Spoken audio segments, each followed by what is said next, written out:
Hello everyone, welcome to Envision the Vision. Hope all of you are fit and fine. In this video, I will take you through a tour to Kalpa, Nako, Tabo, Kaza, Kunjum Pass, Chandratal, Manali, Dalhousie, Dharamshala, and then we will end the tour through taking blessings from Vaheguruji in Amritsar. Today we are on the way to Kalpa, one of the town in Rikhongpio, which is the headquarters of Kinnaur district. On our way, we halted in a remote village to look into the various temples or the monasteries situated there. Just look at the work and the intricacy of the work. It's so beautifully built. Kalpa is one of the most popular attractions of Rikhongpio.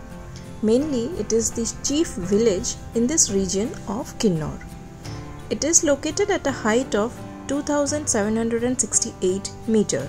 One can enjoy the magnificent beauty of the valleys surrounding the Kalpa on your visit.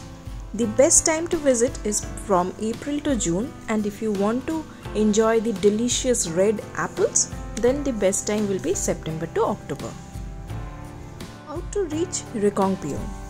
From Chandigarh, one can get a deluxe bus to Rikhongpio or an ISBT bus from Delhi to the place that covers a journey of around 568 kilometers in around 15 hours. But we were traveling through a personal car, so if you want the details of the cost of a car and all, let me know in comments. I'll share the details with you. We stayed just for one night in Kalpa. If you want the details of the hotel, let me know. You will get ample of homestays and hotels here at a very reasonable rate. So let me know in comments. I'll share the details for the hotels where I stayed. And I'm traveling with my aged parents who are aged more than 70 years. So you will see them enjoying this beautiful terrain as we progress towards the Spiti Valley. So today we are traveling to the Nako and Tabo village. So our stay will be at Tabo, but before that we'll cross Nako. So it will be a long journey for us. As we progress towards Spiti Valley, you can see the terrains are changing abruptly. It's steep rocky mountains, somewhere it is sand mountains, but the lush green mountains are gradually fading away into grey tone. There are scarcity of plants and vegetation, but it's a beautiful view. As you see in front, always you will be feeling like you will go and stuck into that mountain that you see in front, but yes, the roads are never ending.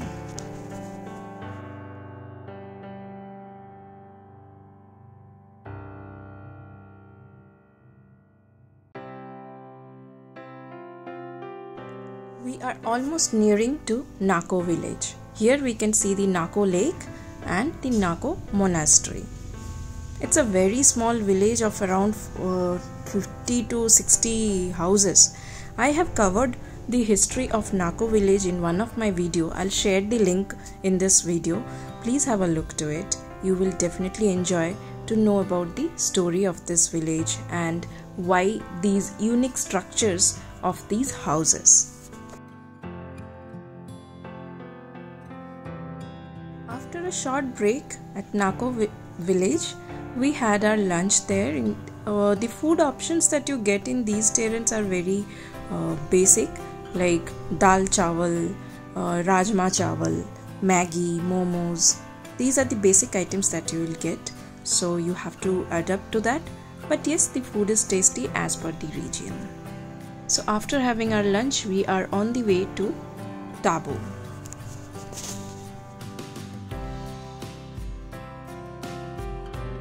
Who have traveled to the terrains of Ladakh will find similarity with Spiti Valley.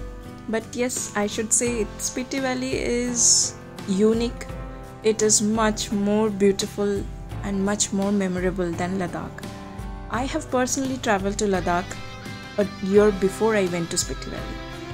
But I don't know why Spiti Valley has left a memorable mark in my heart. And I think of visiting Spiti Valley every year.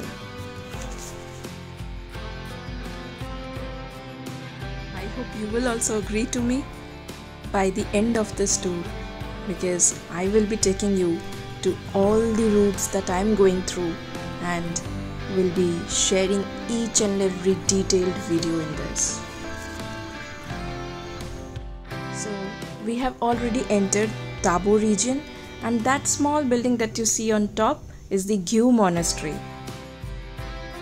Gyu Monastery is situated in a remote village of Spiti Valley at a height of about 10,000 feet. So we are at a height of 10,000 feet now. ITBP controls this area due to its proximity to Indo-China border. It is famous for the only naturally mummified body found in our country. The shrunken body belongs to the Lama Sangha Tenjin, sitting in a yogic posture. This black color water that you see is flowing is coming out from one of the glaciers maybe nearby, because the mountain might be having some rain on top of it, so it's coming out with all the dirts from it. Now we are heading towards our destination or our place of stay in Tabo, which is very near to the Tabo Monastery. Another important place to visit in Tabo is the naturally engraved caves. So thankfully the hotel that we stayed was just opposite of those caves. So these are the straight stairs that is going from our hotel directly to the naturally engraved caves. So you have to climb a little bit to get into the top of the mountain, and on top you can see the small caves. You can see inside there will be some fire ashes and all. It's a significance that people come and do meditation here, or they might be staying here like the monks. So after we visited those caves, then we reached the Tabo Monastery. This is the new monastery. The old monastery was closed because it was already 7 PM at that point of time, but you see it's fully lighted. So that's the reason the old monastery was already closed, and that opens maybe once in a week or something. So we couldn't get into the old monastery, so we had a tour of the old new monastery, and we headed towards our hotel. Next morning, after a delicious breakfast, we started our journey towards the picture perfect Kaza, my dream place. While we are moving forward and I am not speaking, I request you to pay attention to the terrains and observe the changing pattern of the mountains.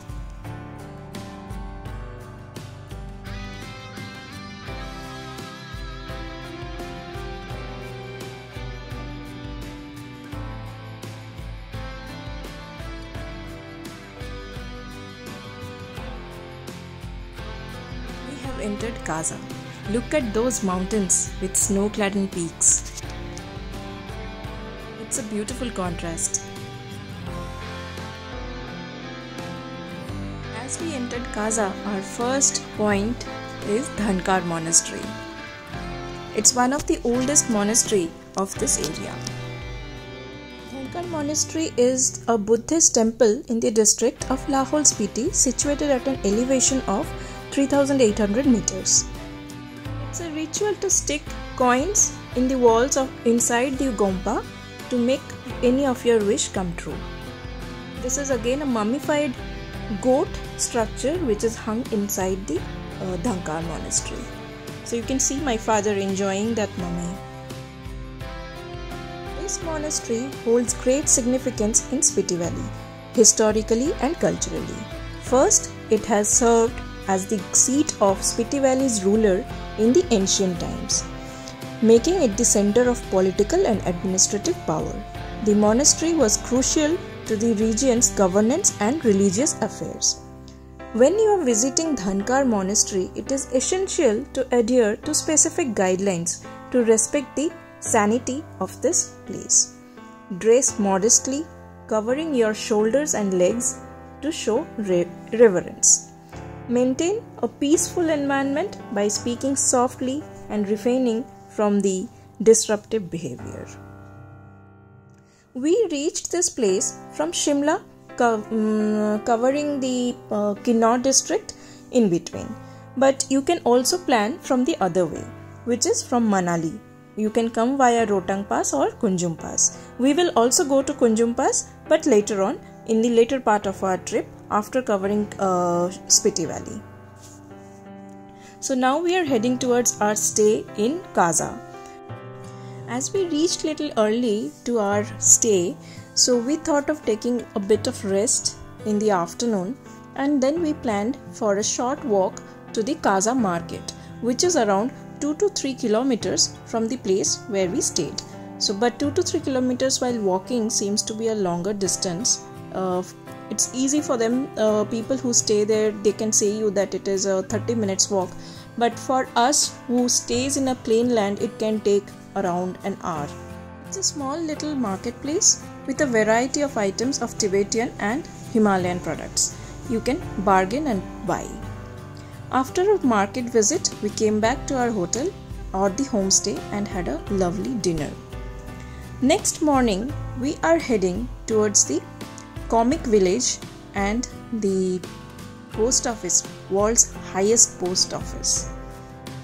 So I posted a couple of letters to my friends and to my place as well, but you know what, few of the letters got delivered. Even people got this letter delivered after 6 months also, but unfortunately the letters that I posted to my place or my address did not get delivered. This is Comic Village. This is a very small village and the highest village.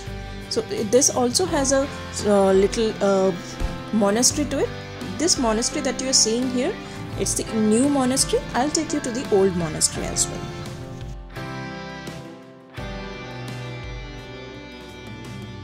So this is the inside of the new monastery, where it is an active monastery and people do come here to pray and meditate.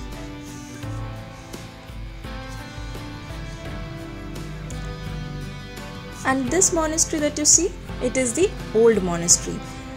The students do stay here, but I think it was the summer vacation at that point of time, so very few students were there and most of them left to their villages. Comic Village is a very small village in Spiti Valley. It has a total population of around 150 to 200 only. After covering Comic Village and Hikim, we are heading towards Langza. Langza is again a small village of 140 people. Langza is famous for this huge 1000 years old Buddha statue situated at a height of 14,300 feet, and it is facing the mountains overlooking the valley. Key Monastery is a Tibetan Buddhist monastery known for its ancient murals and ancient weapons. The images of Gautam Buddha in dhyana position are must to see. The monastery also has a sizable collection of musical instruments like trumpets, cymbals and drums. I couldn't capture a detailed video of Key Monastery because this particular day, I don't know why, I was not feeling well at all due to oxygen deficiency and AMS problem. So I had taken a medicine, but I was gradually recovering. So this day I was little down. After Key Monastery, we crossed through the famous Chicham Bridge. Completed in 2017, Chicham Bridge is the India's highest road span across approximately 150 meters above the tributary of the river Spiti in Himachal Pradesh. This is Asia's highest bridge and is at a staggering height of 13,596 feet and connects the two villages named Chicham and Kibar. Now we are crossing through the Kibar village. We went to see into the Kibar village how beautiful it is. We were traveling through the lands of Kibar in wandering for the wildlife, but we hardly saw any animals here because of the heat and sun at that point of time. This is a perfect place for adventure enthusiasts and nature photographers. Watching the night sky from the Khyber is an amazing experience. The stars and the constellations can be seen clearly even with the naked eye. The barren landscape, rivers and mountains and gompas make it photographer's paradise. Now it's time to return to our hotel.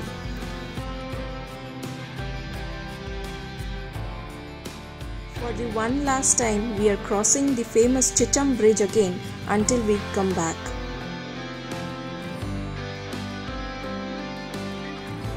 Ended the previous day little early as I was not feeling well but my parents were all well. They were all fit and fine.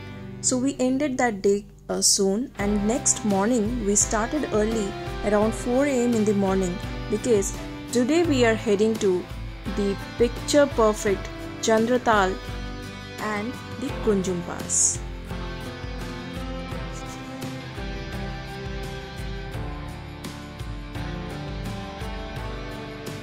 Kunjum Pass, located at a height of around 4,600 meters above the sea level, the Kunjum Pass is one of the highest motorable mountain passes in India. It serves as a gateway to the beautiful Spiti Valley. It lies on the eastern Kunjum range of the Himalayas, and it is at a distance of 122 kilometers from Manali and 70 kilometers or 79 kilometers from Gaza. So we already reached Kunjum Pass now. Lovely snow-clad mountains, feels like you can go and touch them immediately. We visited the Kunjum Mata temple.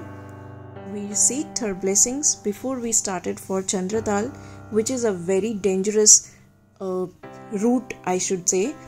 But yes, it's a serene place.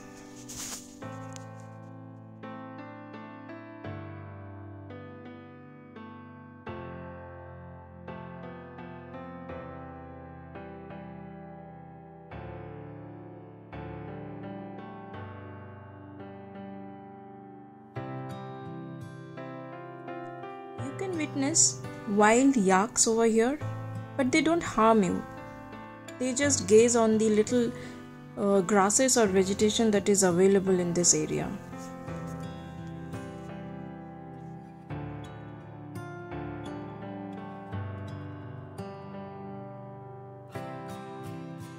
Seeing the road condition, I was little worried on this day if my parents would be able to manage this trip, because it was really not that easy path to go.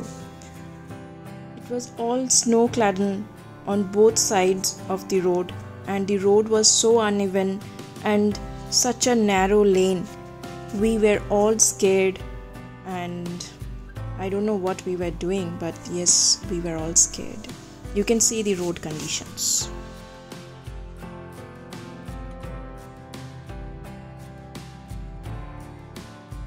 After crossing a difficult route, we are almost near the Chandratal Lake. Those little tents that you see in the far place, those are the stays in Chandratal, but we won't take a stay in Chandratal. We will go visit and we will return to Manali today. So we reached the parking area of Chandratal, and now from here no cabs will go. You have to walk approximately a kilometer or even little more to reach the Chandratal Lake. See, my parents are gradually walking, holding their hands, and I was so happy to capture this moment. That's the picture perfect Chandratal Lake. After reaching this area, I felt like I have achieved something in my life. This is so serene, so peaceful, and so beautiful.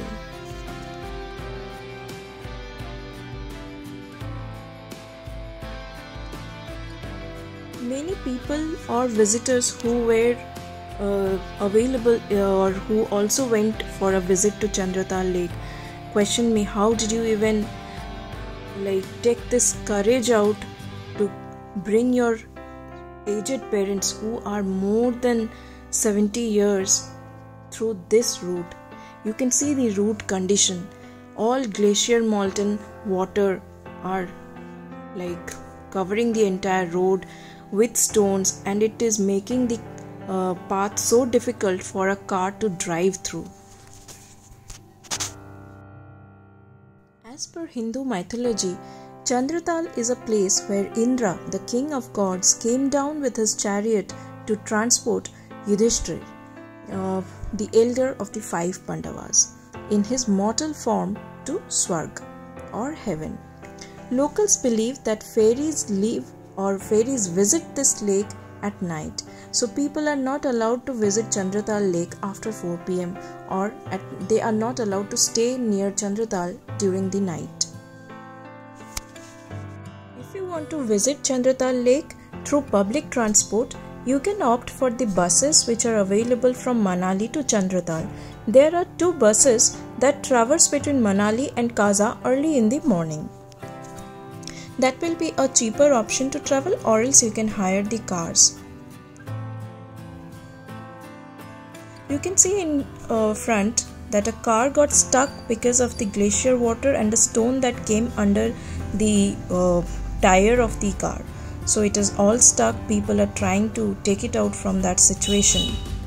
After crossing the dangerous roads, we are very near to Manali now. We are near the Atal Tunnel. Now we are going to cross the famous Atal Tunnel. We all know about it. So while traversing through this tunnel, let me tell you how much cost did I incur for this tour. So this was a total 15 days tour for me. I started from Chandigarh and then Shimla, Kinnaur, then Spiti Valley, then we are going to Manali and the upcoming places. We will again go back to Chandigarh and we'll end our tour.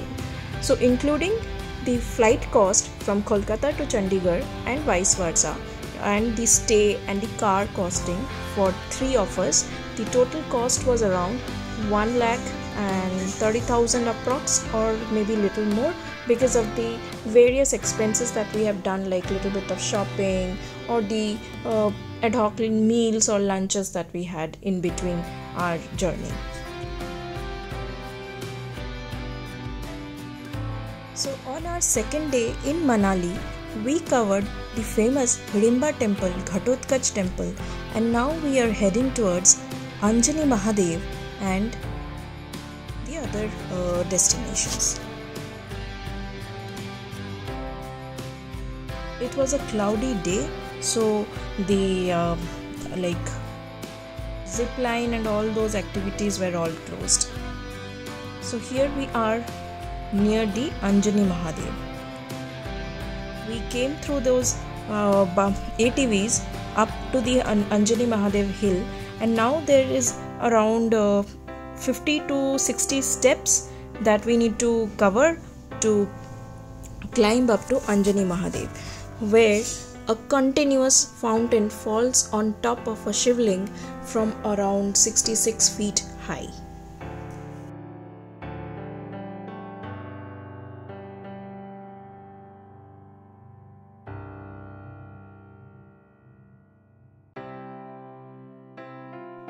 After taking the blessings from Lord Shiva of Anjani Mahadev, we are now heading towards Vashisht temple.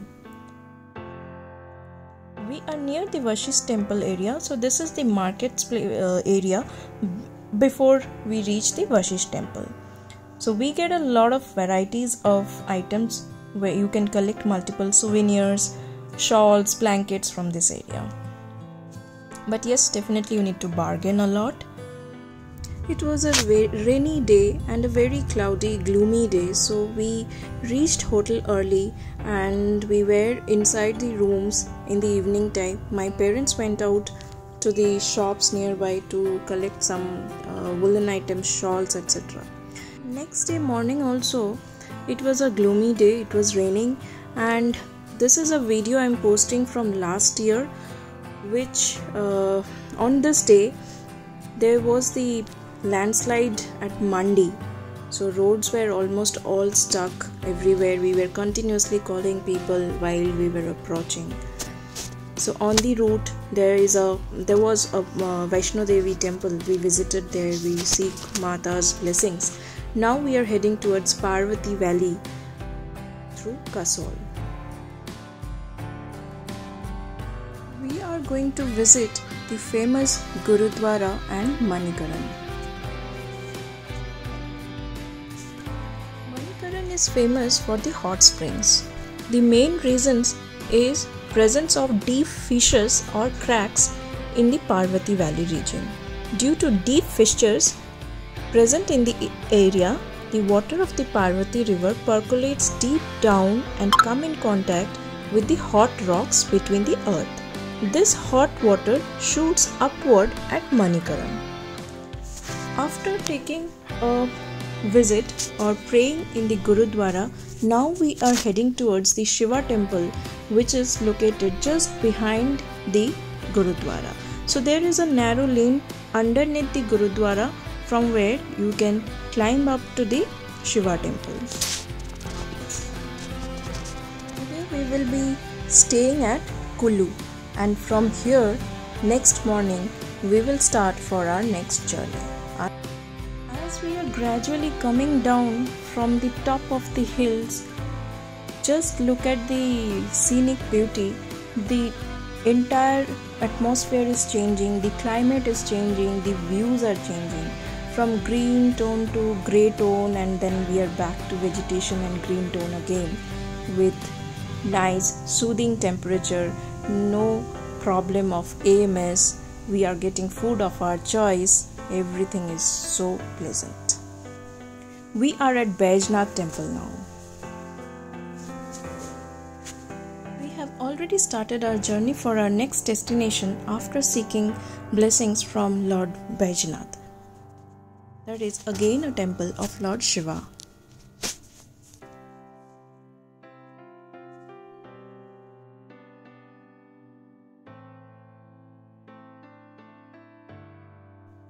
By this time, many of you might have already understood where I am going to. So today we are going to Dharamshala. So before we reach our destination, in between we visited Chamunda Mata temple. It is one of the auspicious temple in this area. After seeking the blessings, we are now heading towards Dharamshala. We will stay at McLeodganj. You can see the famous joints, food joints, restaurants where most of our cricket team comes for their dinner. So we got a hotel just in between the market area. It was lovely view to see from there. Next morning we visited the monastery nearby, the famous monastery where our Lama sits. On your amazing Dharamshala trip, make sure you visit Nimgal Monastery. With around 200 monks, it is one of the most famous tourist spot in Dharamshala. Its Tibetan architecture, soothing color scheme, the prayer wheels is all very pleasing. McLeodganj is a beautiful fusion of Tibetan with some British influence. We are at the Dharamshala Stadium now, spread over 16 acres of land. There is a ticket to enter this stadium. I think it's minimal of 30 rupees or something. I forgot the exact amount. I think it was 30 rupees. So with that ticket you can enter the stadium, view it, you can get inside the sitting area and the gallery, and you can have a look of the magnificent stadium, international stadium.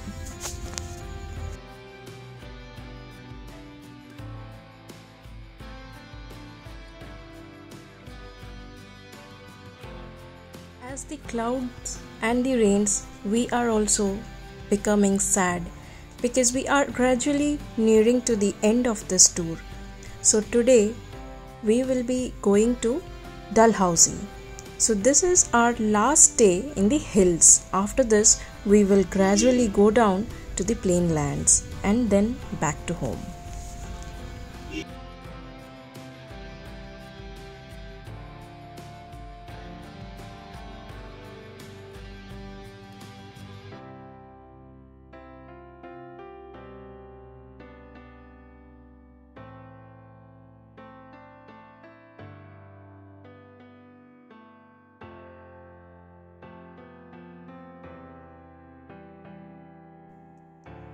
So we are at Dalhousie now, which is also known as Mini Switzerland. We have covered almost some distance of 120 kilometers or more, because we had been halting in multiple places in between while we traveled from Dharamshala to Dalhousie. In order to come to Dalhousie, you can opt for the local transport, which are the buses and all. Those will be cheaper option for you, or else you can book for cabs as well. This ground is one of the major tourist spot of Dalhousie. Not only tourists, the localites also come here in the morning and in the evening time. It's a beautiful area with green carpet of grasses and long pine trees surrounding everywhere. You can get into multiple activities here. Kids can get into multiple activities. There are a little bit of food joints, some restaurants. So it's a refreshing place. Dalhousie is famous for its Victorian architecture, breathtaking lush green landscapes, tranquility, adventure activities, and the snow-capped Dhauladhar mountain range. The best time to visit Dalhousie is from March to end of May. But yes, you can come here round the year and during the winters to experience the snow. Dharamshala and Dalhousie are little bit expensive compared to the other places that we have visited, but you will get lots of options at every budget to stay here, like the hotels mostly. So hope you are liking my video, and do let me know in my comments if you want to know anything about these places, more details about the hotels, cost and all. Do let me know in comments. I'll try to give you all the answers. The way I'm showing you the route and the roads, I hope if people have already visited this place, they will revisit their memories, and people who will come new, the roads will be known to them. Now you can see we have already came down to the plain land and we have reached Amritsar. So we are at Wagah border. As soon as we entered Amritsar, the first place we visited was Wagah border. The border is open all the year round. You can visit it at any day of the week between 10 am to 4 pm. However, the parade timing changes from season to season, as it changes according to the sunset timing, because sharp at the sunset time the two flags will cross and they will close the gate at the border from both the countries. So winter parade timing starts from 4:15 pm and in summer the parade timing starts from 5:15 pm. There is no border entry fee to enter the Wagah border or to see the show. It's free of cost. Whereas you can definitely book for the VIP passes, which you will have to register at the Commissioner's office at Khalsa village. It is somewhere around 19 kilometers from Wagah border. They will issue a pass with your name and the details will be sent to the authorities of Wagah. You are not allowed to take ladies' purses or big size bags inside the vicinity. After we witnessed the parade at Wagah border, we started for Amritsar city, and then at night around 10 pm we started for Golden Temple visit. It's equally beautiful as it looks in the daytime. It was 10 to 10:30 pm at night. Just look at the crowd on the road in front of the Gurudwara. So this shows how devotee the people are. Around 11 pm at night, the main door of the Gurudwara closes and the deity is taken out to another room, and it is taken back to the main Gurudwara again around 3 am in the morning. So that 3 am ritual is again beautiful, but we couldn't stay till 3 am in the Gurudwara. We just witnessed while the deity was being taken out from the main dome to the sleeping area or the rest area. The pool surrounding the Golden Temple is also known as Amrit Sarovar, which is considered sacred by the devotees. Before offering prayers, they bath in the holy water of the Sarovar.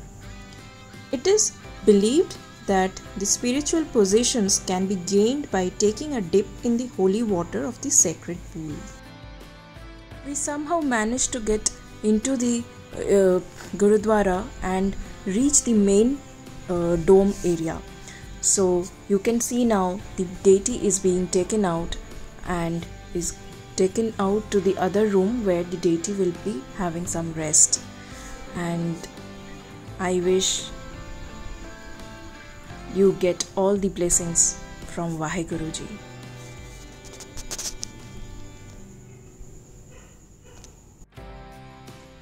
After having a glimpse of Vaheguruji, next morning again we went to Gurudwara Sahib.